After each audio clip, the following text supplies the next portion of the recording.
People v. Ramirez. Good afternoon, Your Honors. Felice Milani, Office of Lorette Mullery for the appellant. May I proceed? Please.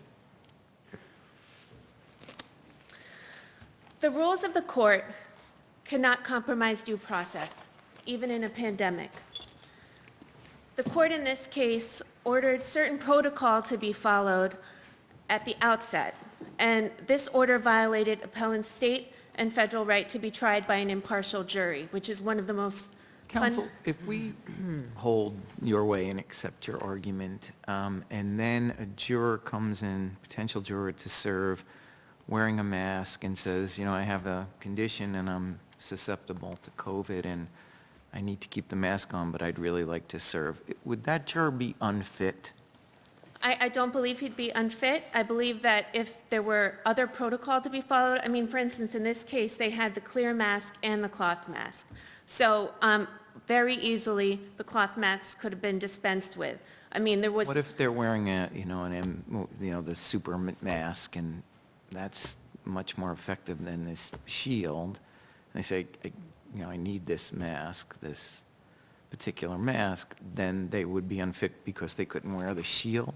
Well, you have to weigh the appellant or the defendant, the person on trial, their rights versus the jurors. So if that juror, if the client or the defendant, whoever's on trial, can't assess that particular... And in COVID, courts were weighing people's health, their lives.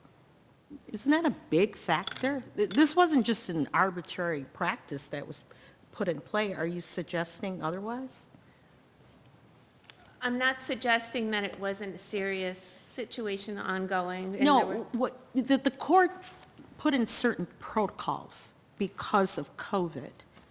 And you're suggesting that because at all times the defendant wasn't able to see facial expressions, are you saying that is what alone deprived him of due process, whether or not that they were able to see hand signals and hear the intonation of the voice, et cetera, that was insufficient? Oh, it was definitely insufficient. There were remedies. They could have adjourned the case to see, and courts all over the state were doing that. Adjourn the case? Adjourn the case to wait out the situation a little bit. COVID, you mean? Correct. Okay, Wait so out. let me just see if I've got the protocols in mind correctly. So all the jurors had some kind of cloth mask. Correct. They also had a clear face shield. Correct. You could see the facial expressions through the face shield if the cloth mask were off. Correct. So if... So hold on, let me just keep going. Okay, you can tell me where I get it wrong. Anytime there was a voir dire of a particular juror, the instruction was that the cloth mask came down so that the lawyers could see the facial expressions of that juror. Yes. But the lawyers couldn't see the facial expression, if any, of the other jurors who were not directly being questioned, right? Correct. So why is that different from the jurors who have not yet been pulled into the box but are sitting somewhere else in the courtroom? Well, it's the panel. It was the entire panel. I So, understand. for example, Judge Wilson, if I'm speaking to you and I say something, I ask you a question, and there was actually a particular situation where... Well, I understand that the panel is the 12 or 14, however many people got in the box, but you might also have another 30 jurors waiting in reserve in the back of the courtroom who you've got your back to. And when they're brought up, you haven't seen their facial expressions, but then they're brought in the box and you've asked a whole bunch of questions. You don't know what their reactions were. But you go through a whole new set of questions, and often those questions You are repeated. You could, right? And so why couldn't you repeat other questions with each individual juror under the existing protocol if that's what you wanted to do? Well, the process is voir dire, right, which is to see and to speak. So you need to be able to see people's expressions, because although someone may answer a certain way, someone's facial expressions are I sometimes understand. very telling. So if you'd asked juror number 1 a series of questions and juror number 2 is masked, right, so you can't see that juror's facial expression, is there any reason you couldn't have then asked the same questions of juror number 2 with the face mask down? With the face mask down, yes, but will that juror be as... Sometimes so that almost like the hearsay exceptions, right? There's certain situations which make something more truthful, right? So someone's reaction, right? If someone unwillingly rolled your eyes, right? They're not going to do that again when you're And so actually that's pointing them exactly my out. point. That's exactly my point about the potential jurors who have not yet been brought out of the box. They may have rolled their eyes, we couldn't see it when they're in the back of the courtroom, and when you ask them the question, you can't see that eye roll because they don't make it this time. Well, but that's why you have a panel each time and you select each time. You don't do a whole courtroom voir dire. I mean, that would just be completely impractical. You're But picking the counsel- 12 or 14. Due process is a factor-based decision and a weighing of a certain, of whatever the factors in play are. What you seem to be suggesting is that you're entitled to an optimal jury selection. You, as a lawyer, or whatever lawyer is doing the jury selection, wants to be able to see the face of each juror unobstructed for the entirety of the time that they're on the panel. In a situation where you do get an unobstructed view of faces of the jurors, as Judge Wilson said, while you're questioning them, what is, let me put it this way, what is the best authority that you have that suggests that you're entitled to that optimal situation, an unobstructed view at all times during jury selection? Well, People versus Antomarchy, right? Well, that's a right to be present during jury selection. There's no question that defendant was present during jury selection. But they also say you're entitled to see every grimace, every reaction. It's Of the your- juror that you're speaking to, and you were able to do that in this case, correct? Correct. But And then let's why isn't it different if you're sitting in the jury box or behind an obstruction, and maybe you can't see a juror who's tapping their foot very nervously or wringing their hands together? Same sort of argument, right? But we put jurors in the box. Well, I'll just bring up two situations that maybe will make my argument clear. So for when everyone signs an Antomarchy waiver, right, that's when the juror has something that maybe they don't want to reveal to everybody. They go up to sidebar and you ask the client to give them sort of their space. You'll fill them in. At that time, you're actually waiving the right for the client to assess not only that particular juror, but the other jurors' reactions to that juror. And even if that, so that's a fundamental right that the client is given up. In this situation, the client didn't sign a waiver saying, I don't need to But see all those reactions. I'm having difficulty understanding your argument. In a courtroom, when you have jurors brought in mass, especially with serious felonies, the courtroom's packed with jurors. And even when they're in the box, there are often times that the court will see and hear things that attorneys can't. It is not possible to create a situation, even without COVID, where you're going to see everything.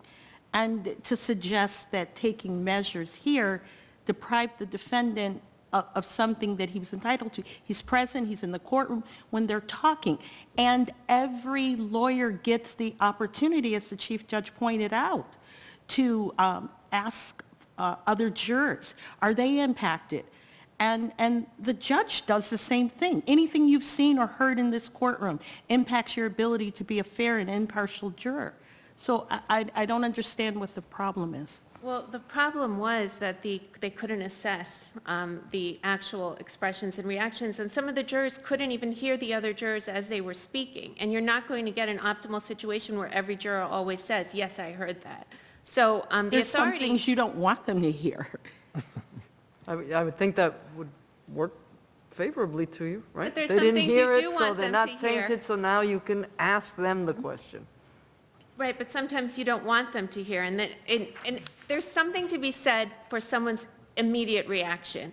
And I think that, that's a very important part of the process, and the authority is the Constitution, the 14th Amendment. I mean, we can't do away with all of those things, or else you'll just start putting But, people in the jury box without even asking Yes, them any that's questions. true. I get your point there. I'm not going to say otherwise, but certainly lawyers, when they're asking questions of prospective jurors, especially if they're focused on one in particular, unless they've got incredible peripheral vision, they're not going to see all the way down the panel But- box anyway. But the client sees them as well, and I can tell you that there are situations for when I've had trials or I've seen other trials, and your client will say to you, even if you disagree, that person doesn't like me, or I do not want her or him on the jury.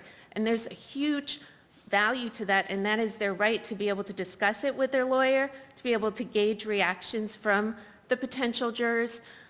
You know, And not the eye rolling, right? Because you agree you could see the eye rolling. yes, but if I'm speaking to you, Your Honor, I may not see Judge Canataro rolling his eyes at me. How can that, no, the mask doesn't cover that. That was my point. We Oh. are talking from, I'm wearing a mask. Yes. You could see my eyes if I roll them, Yes, believe you me. yes, right? but We're talking if about you were below. laughing at me, maybe, I couldn't see Yeah, that. that's what I'm saying, not including the eye rolling. You're Correct. seeing everything But there's above. a tremendous value, and it's not just, you know, a case or authority, and that is why I did Not suggest. to diminish the value of seeing all expressions, but in addition to the face, there are other physical movements that you make with your body that can be suggesting that you are incredulous with respect to what's going on, folding of arms, and there were still other signals that could be observed and taken into consideration. Is that correct?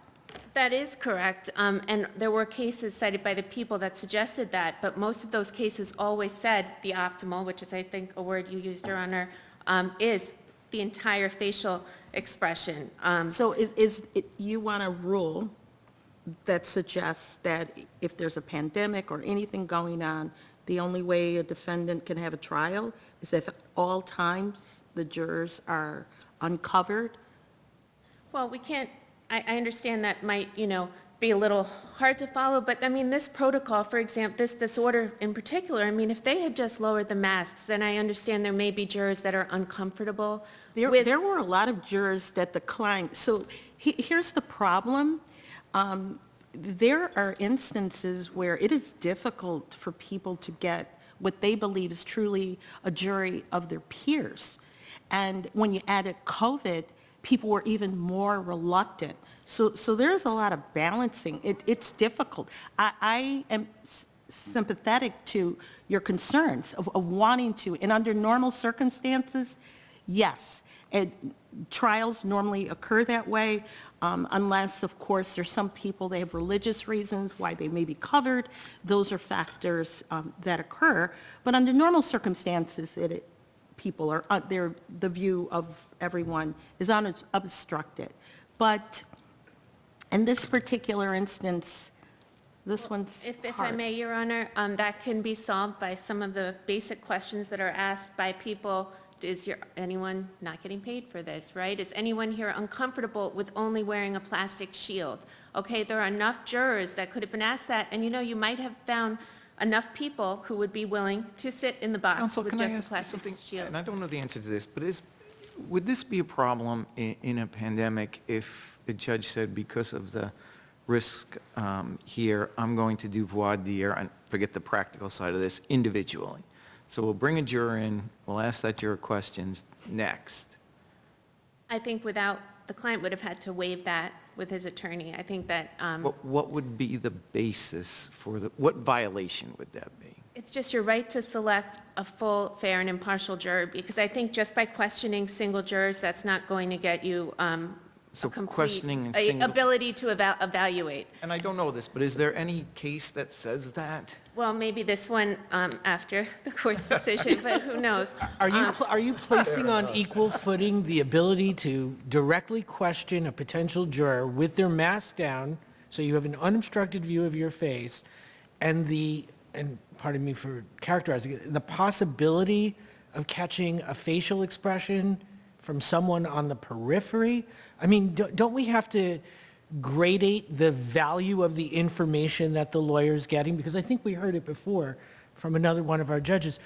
Maybe you'll see what's going on off on the side, even without a mask, but you might not. But even if you don't, it's your client's ability, it's to assess the entire situation. So it's not just trying to see if somebody smiles at you and you think you like them, but there's a value to the whole voir dire process, right? That's why it was created. But you may have more than one panel come in, right? I've seen this. You get through an entire panel, like, oh no, we're out of jurors, bring the next bunch in. Can you do that?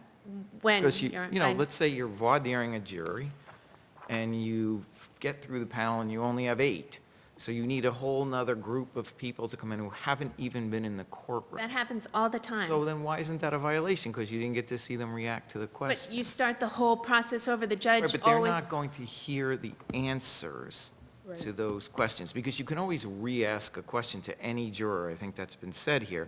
I thought your better argument is you're not seeing their reaction to the answer real time. So those new jurors in a different pool haven't heard the answer. You won't be able to gauge their reaction to the answer. Why can you do that? Well, because you have the process, right, where people get preliminary, when you strike the jurors. Correct, you challenge the jurors. There are jurors that are challenged by law, right, because they're just implicitly unfair. I mean, there's that whole process to select the jury, and the attorneys and the clients are knocking them off in order to get to the next round of people. And that's how it works. But my point is, trying to make, is, but the next panel will never have had that experience that you're saying is necessary for a fair jury, of being able to see their reaction to an answer. So it almost seems like your rule would say, once you're done with a panel, you got to start all over again and try to get one jury out of one panel so everyone's in the room and you can see their reaction to every answer. Well, I think that wouldn't be ideal unless you had 12 or 14 perfect people come in that are really a fair cross-section of the community with no biases or are comfortable with the case. I mean, you would just start over with a whole group. It's just the way it is. I thought your point, since you've said it before, was going to be that the defendant waives that because that's the way the process works. That And the is defendant is why. comfortable with that process, and you can't really change that process without chaos and without it being impossible to do. But I took your argument, I'm not saying I'm persuaded by it, but I'm just trying to understand That's it, exactly is it. that one could have done something about this. Yes. So let me just get straight. What could have been done about this? There could have been better protocols instituted. I mean, someone might say, why wasn't the attorney objecting? Well, the court had already issued this protocol order. Okay, but forget I'm just saying, what else would have been in place? Because it seems to me you're saying the only way this could proceed is if, we'll just stay with the box, not people behind the lawyer and the defendant. The prospective jurors in the box could have the shield, you seem to have no objection to that, but could not have been masked. Is that the Correct. only alternative? Unless they had nothing on at all. I mean, I think it would just have to be the face shield, and they were already distanced, which was problematic as well. It wasn't just I think they should have been, it sounded to me on the face of this record, and I wasn't there, that you could not see, you'd have to move around and look, because people were all over the place. There was even someone who people forgot about in the corner. So even without the mask, then you must have a problem with the distancing, because, Well, I mean, you it was must all of- admit it that a was- lawyer could not possibly have then followed everybody in that room. For Right. that little grimace. The attorney said so himself. That's why he objected as well. He objected to the entire series of protocols, and he said, So it sounds like there could not have been a jury process until COVID was declared no longer a health emergency and one could proceed differently. well, on this Is that record, really what the objection then is? on this record, that's what the objection was. I mean, I think that there might have been able to be a process with a better set of protocol orders put in place to make sure that a defendant was able to assess everybody with his That's what I attorney. asked you, what would that look like? And it sounds to me that means they're in the box, they've got a shield, but no mask. Or there's double courtrooms. I know there are double courtrooms, which make it much easier. And I know there were several trials that went on in Suffolk County with masks that seemed to be a little better. I won't name the names, but I watched one of them, and there was a jury here, a jury box here, a jury box there, not a lot of people in the courtroom. Wouldn't And double courtrooms exacerbate the distance problem? well, that you they, were talking about? it was, I may not, I don't know if I'm calling it a double, it's a courtroom with two jury boxes. Is that a double courtroom? It has two jury There's boxes a in the... practicality Yeah. problem there. That may work in some areas, but not in others. But it goes back to the question then, is it that no jury trial can take place until COVID is completely gone? And as we can see now, it's still present. If your to have what you say your client was entitled to, completely unobstructed all the time, because there are questions even raised as to whether or not those plastic shields sufficiently protected people. And if jurors start objecting, again, how are you going to proceed? So is the answer that no jury trials take place because no protocols are going to be able to afford them what you're asking for? I think that if people get together, there could be a set of protocols put in place, and you're always going to have potential jurors unhappy or uncomfortable, and you have to respect that, whether it be religious reasons or for health reasons. So But you're never going to have, and even when, all things being equal, a perfect trial is nearly impossible. And under any circumstances, you can't always do everything that optimally you would think is appropriate, but it just can't always practically happen. Well, I think that we can't just cast aside someone's right to be tried by an impartial juror as just being impractical. It is It's not paramount. just being cast aside. The question is, that we have to explore here, is were those protocols such that they did what you say and denied him the right to participate in the way that he was entitled to? I think these protocols could have been more narrowly tailored, and I think that we can have a trial that protects somebody's right to be tried impartially and also keep everybody safe. And I know that this was a time where no one knew what was going on, but now that we've seen it, I think it's our chance to address it should anything like this happen again. Thank you, Counsel. Thank you so much. May it please the court, my name is Rosalind Gray. I'm of counsel to Ray Tierney, District Attorney of Suffolk County. The one thing that I think is just very important to think about when we're talking about how the court uses its discretion in implementing the protocols is that there was a pandemic going on. The comfort and the safety of the jurors, as well as the defendant and the court, were things that all had to be considered. And the protocols that were put in place were designed to protect the jurors and everyone else in the courtroom, and they did provide defendant with an opportunity to pick a fair and impartial juror. Now, I understand that Let me ask this, if during direct questioning of an individual, they were supposed to take off their mask, correct? Leave on the shield, take off their mask. If they were not willing to do that, let's say they were very tentative, concerned, or as Judge Garcia started with the questioning, they believe they're particularly susceptible, would they have not been allowed to have served? Would they have been discharged or sent back to the pool, or? Well, there's no indication in this record that a prospective juror who did want to leave their mask on would have been excluded. However, I would argue that even if there was someone who was hesitant to take down their mask, I would argue that they should not be excluded for the simple reason that there's more to demeanor, which is what I think Sloan and Antamarchi were talking about, rather than seeing your actual nose and mouth. But just to be clear, counsel, there's no record in this case that anybody who was asked to take down their face mask for direct questioning while leaving the plastic shield on declined to do so, right? No, there is no indication in this record that this occurred. And since you just mentioned Antamarchi, let me just ask you, do you think Antamarchi considerations are at play in this appeal? And if so, to what extent? No, I really don't believe Antamarchi is in play at all, simply because in Antamarchi and in Sloan, the defendant was excluded. He wasn't part of the conversation, and there was no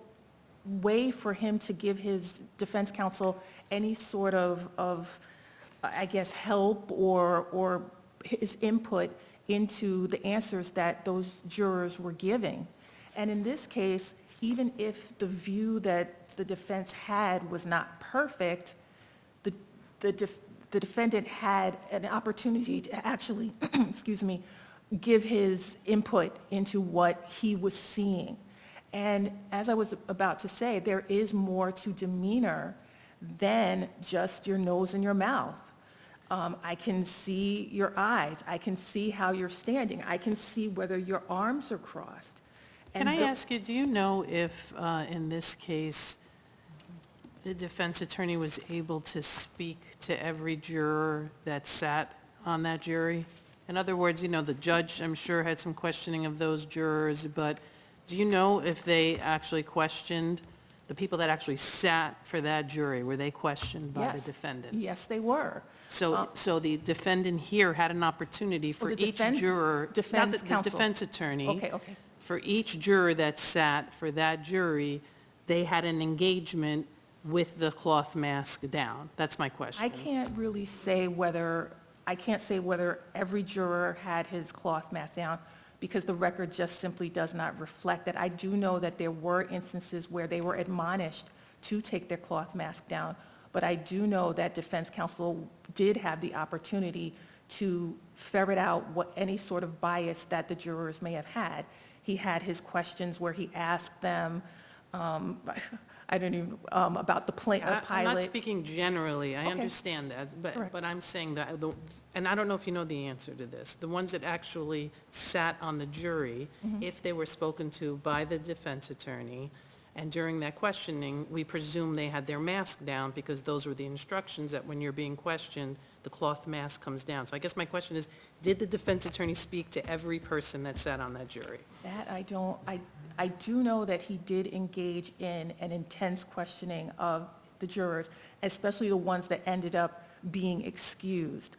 But There are times that they just speak to the panel generally? Correct, Is that correct. what your Yes, hesitation is? Yes, and the ones But that, the opportunity for that engagement, if the attorney chose to engage a particular juror or to engage them en masse with respect to what was going on with respect to other jurors, that opportunity, are you saying, was in fact available? yes, it was available to him, and you can see, especially, I believe, with Juror Brew, Juror Doherty, and Herberer, he was able to draw out the biases they may have had as to whether his client was going to testify at trial. What about the argument or the concern raised that the spatial situation was so difficult that that hampered counsel's ability to engage with the client as to each prospective juror? In the courtroom, there's always going to be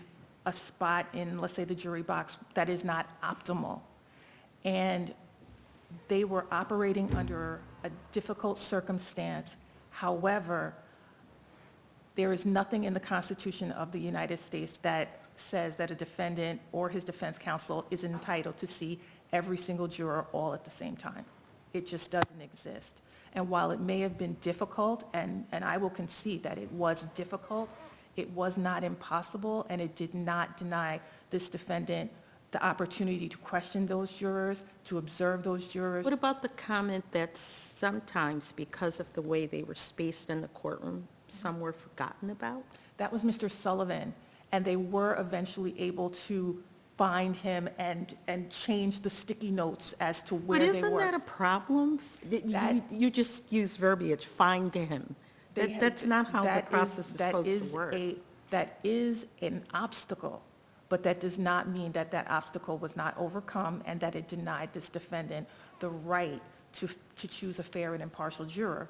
And if you look at jury selection itself, it demonstrated that they did.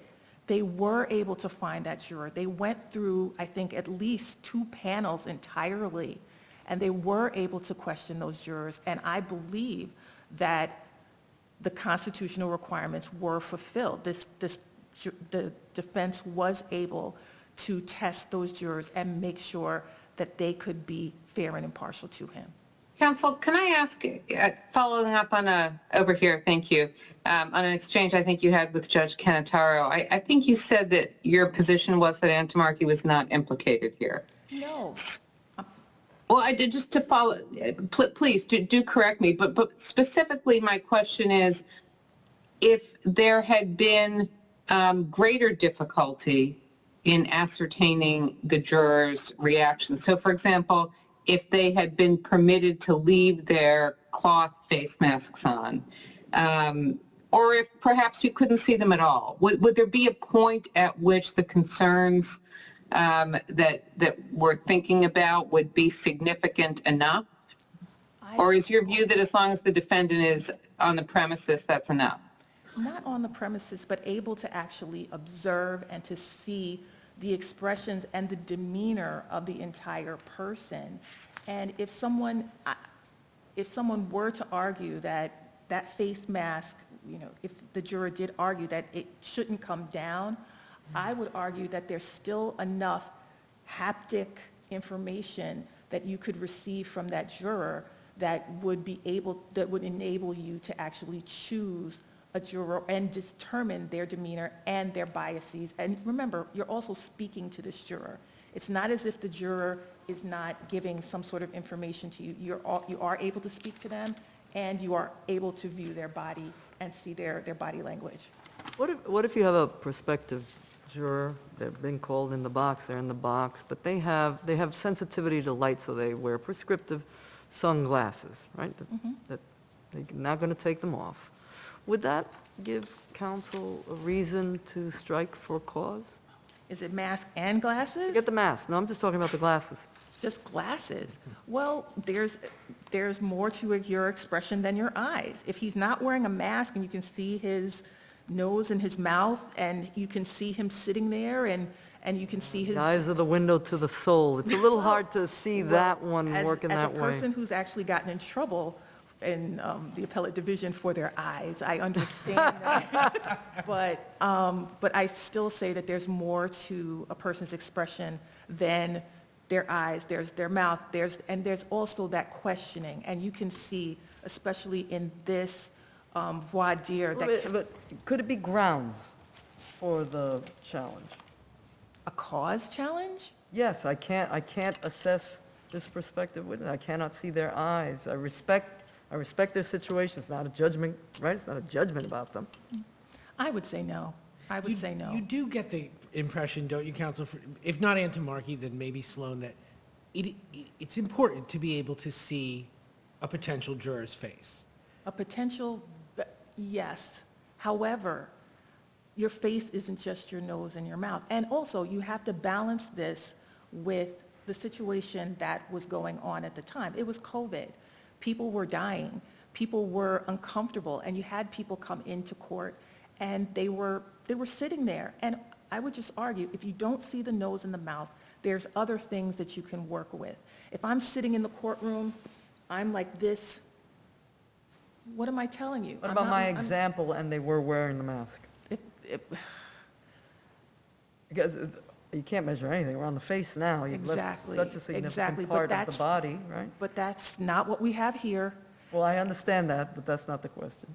That's not the question. Well, I am not, since I don't know all the circumstances regarding this hypothetical, I am not comfortable giving an answer to that. Fair But enough. I would argue, if you can see the eyes, and the body, I would argue that there's enough demeanor there for you to be able to determine and to question that person and find their biases. Thank you. And if there are any other questions? Thank you. Thank you, Your Honors. I did not reserve rebuttal time, but if there's something else that Your Honors would like to ask, I'm available. Thank you. Thank you very much. Thank you so much.